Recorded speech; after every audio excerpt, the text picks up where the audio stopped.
Do you remember the first time that I? Oh yeah. That I came to your house? Absolutely.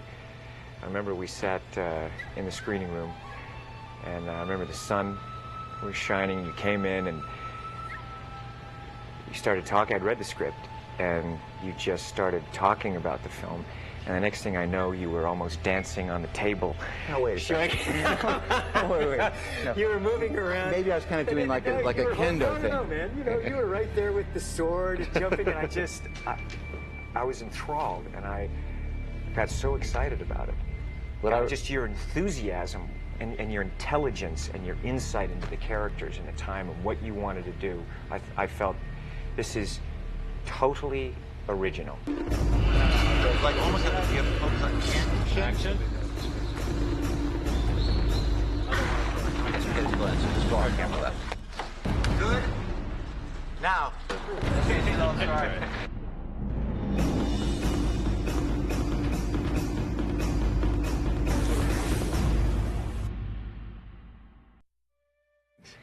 I remember reading Bushido and the Code of the Samurai together. Yeah, for the first time. You know, when we talked about, I remember even our first meeting, we talked about honor, integrity, loyalty, compassion.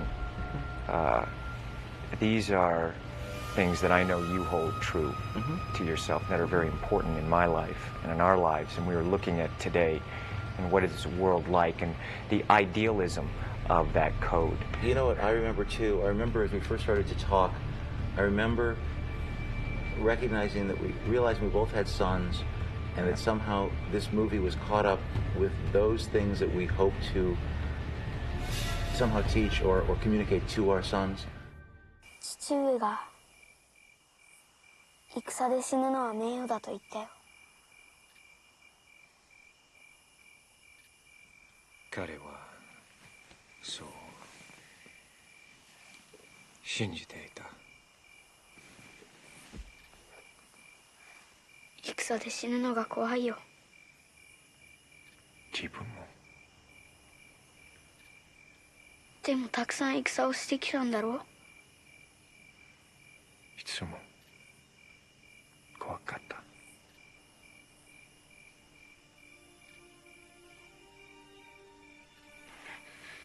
I remember that moment as being the moment when I went, oh, it was getting personal rather than only professional. And that was, in fact, a way into the movie and into the character later on in the film for you when you get to the village. I mean, that was something I saw very early, and I think that influenced me as we began to work on the script. When you were working on the script and the structure and shooting the scenes, you were talking, you know, we spoke of, you first meeting, you talking about the spirituality, the depth of character, honor, loyalty.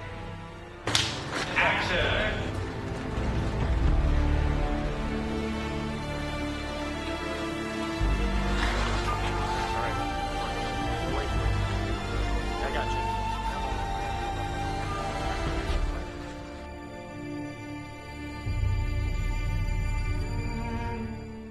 Remember the discussions, you know, we talked about how did you decide to shoot the action sequences in terms of how do you keep that elegance, that tone throughout the picture? I really pledged myself. And my son is, at the time we started, my son was 16. And we had been watching movies together, and I'd shown him The Great Escape or The Guns of Navarone, and I'd shown him Lawrence of Arabia, The Bridge on the River Kwai, I'd shown him Josie Wales. I somehow gotten into this thing of showing him some of my favorite adventure movies, but more than adventure movies, movies that had both ideas and action. And I kept thinking, well, why do these things have to be mutually exclusive? Why can't we go back to a kind of a movie that had both those things in it? And I just vowed to myself that I would honor the things that meant so much to me when I was that age. I wanted it to work, absolutely work, as this adventure movie. And romantic in the sense of, you know, the romance of Dumas, the Three Musketeers, the romance of somebody going to this foreign land and having this encounter with these strange, exotic people. Rolling. Rolling. Even if it isn't really looking at the cot, is that okay? But I think it shouldn't be as if that's his tatami space over there. Now he starts to throw. And then then bring him up into that. And Al comes. I remember thinking, at any moment, is this working as a story? Am I picked up and carried by the story? That it's finally about the narrative, and that all the other things that you and I talk about all the time, about Bushido, about spirituality, about the political culture at the time, about the characterization, that it all has to serve the story. And you were ruthless about that, literally. I remember, you know, when we talked about the training, and you said this can't just be another sequence in which the lead actor learns a craft and then uses it. It's not simply about training. How is it about story? How is it about his relationship with Katsumoto? How is it about his relationship with Taka? You know, how does this sequence, that is an action sequence, also serve this, you know, this great compelling narrative? You were very specific in your direction when we got going. Well, always, you know, in exploring. You allowed the exploration, but you were very specific, and we didn't do many takes. Let's see, hold on.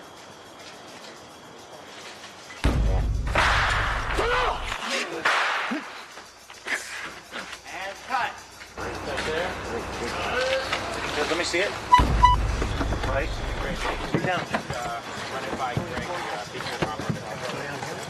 You know, see what I'm doing? I'm going slow, but I'm looking like it's hard to do. I'm putting energy into it while I'm looking. Okay? It's very good. Your fall was very good. Your first fall with leg fall was very good, and your second falls were very good. So it's just about the look there at the end.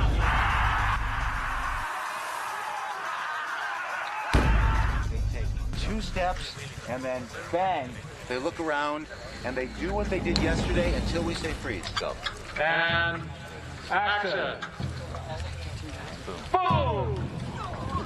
Those men who get hit in the back raise their hand. Okay. So, if they get hit in the back, at this moment, they should be turned away from us. Okay? When people see this movie, and you know, I always like a movie that operates or affects people on many different levels, because, you know, some people might want the action, and there's the great action adventure, and it's a very romantic film. And there is also a deeper, more penetrating message that I think embraces life fully. But the thing that I really enjoyed watching you do is, you know, we shot on 3 different continents. You look at the scope of this picture, how internal and beautiful the film is, how epic it is, but your ability to communicate as a director to people who don't speak English.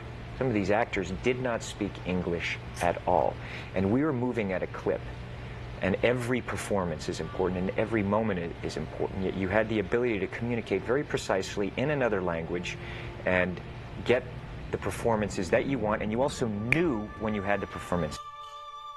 That's good, because the cameras are there trying to see over the hint.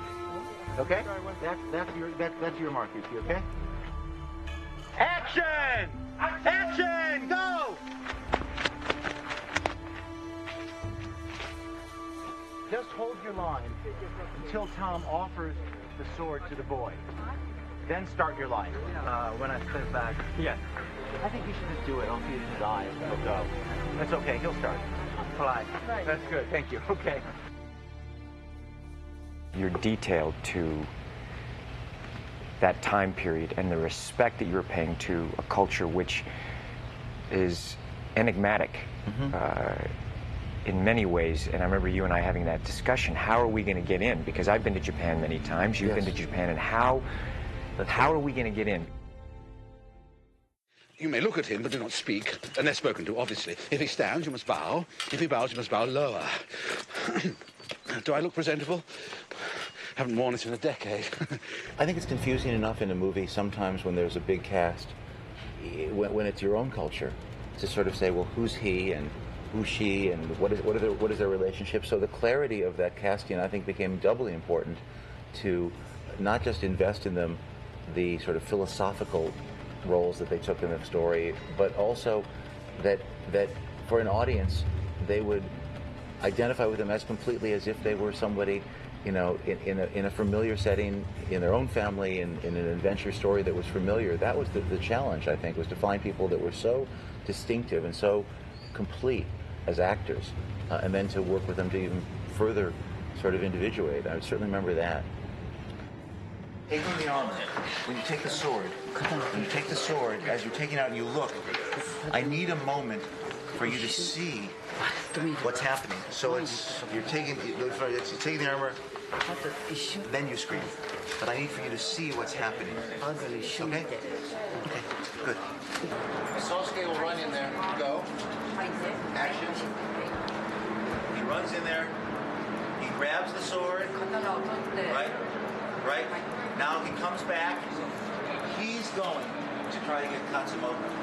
So your move is to block him, to stop him. Okay? Action.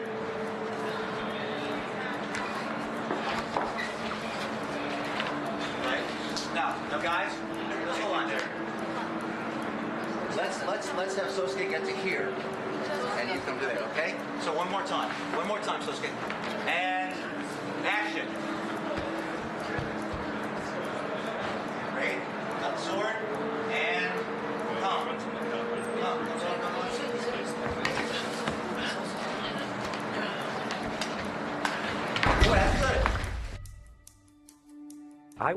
Remember the first rehearsal that we had with them? Right. Because you see the videotape, you go dynamic, good. Right.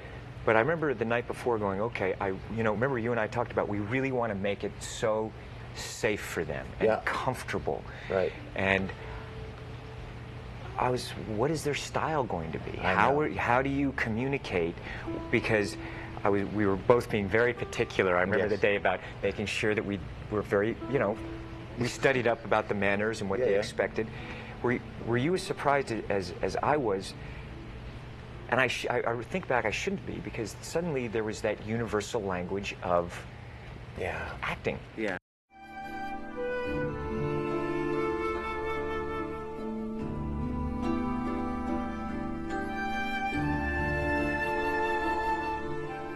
I think movie culture, there may have been a disparity between what an actor was in Japan with the tradition of the no drama and the kabuki from many years ago. But I think film culture has become so universal in the way that Kurosawa influenced us over here, the same way our films have so traveled and become important there. I think that an actor in Japan has looked at the work of Marlon Brando as much as he's looked at the work of Toshiro Mifune. Yeah. And I think what people had always said to me, what I discovered initially, that there was something reserved about the culture in Japan. In fact, what I learned through the actors, and even from the very first week that you're talking about, is just how deeply emotional and emotionally available it all was.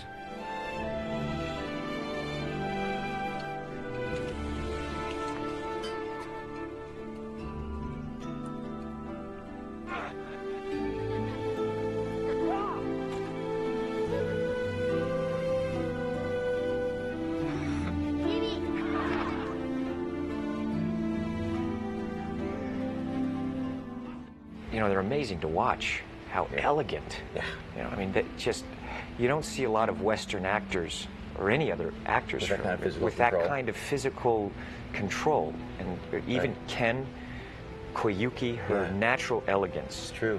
And it's almost like dance training. It's very physical and very much like aesthetic. Yeah, that's right. Strong, aesthetic, and to be able to center in that kind of power where it doesn't look stiff, where there's a fluidity to that. Do you remember how funny Ken was?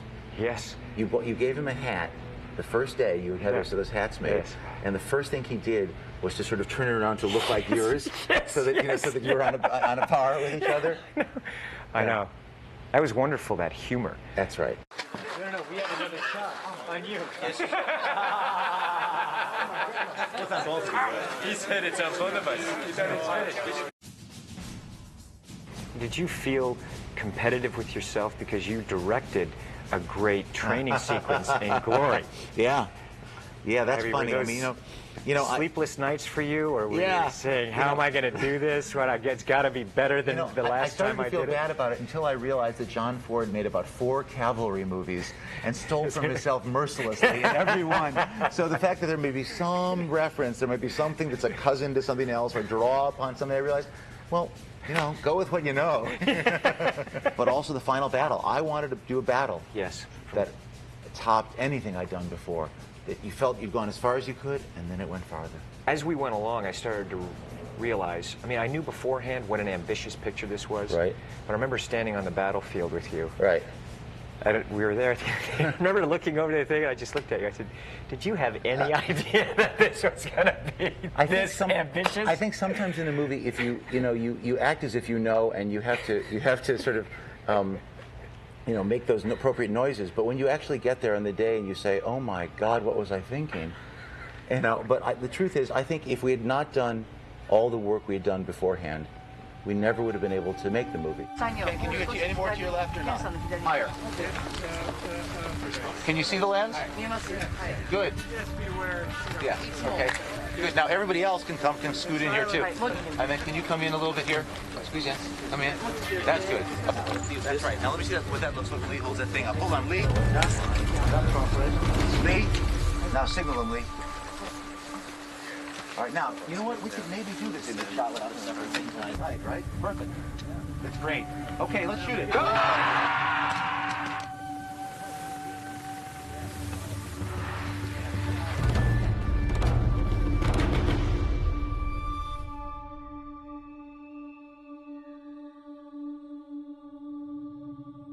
The world of emotion is the same in every language. And before there were movies like we make, there were silent movies. And things had to be communicated without words. And I think this movie, in fact, when it is most effective and when I'm happiest with it, is communicating without words.